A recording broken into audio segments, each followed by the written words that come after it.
Başkan Dursun Özbek ile Hollandalı futbolcu, imza töreninin ardından Sarı Kırmızılı kulübün sosyal medya hesabına açıklamalarda bulundu. Noah'nın bir süredir izledikleri bir futbolcu olduğunu anlatan Özbek, Galatasaray'a büyük fayda sağlayacağını düşünüyorum.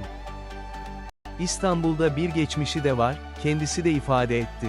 Dolayısıyla İstanbul'a ve Galatasaray'a büyük fayda sağlayacağını düşünüyorum ve kendisine Galatasaray'da başarılar diliyorum. İnşallah taraftarın da onu çok seveceğini biliyorum. Galatasaray'da güzel bir geleceği olsun inşallah ifadelerini kullandı.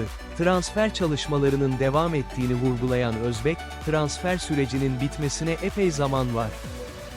Çok sıkı çalışıyoruz. İnşallah hem taraftarları hem de Galatasaraylıları memnun edecek transferler için çalışmalarımız sürüyor, dedi.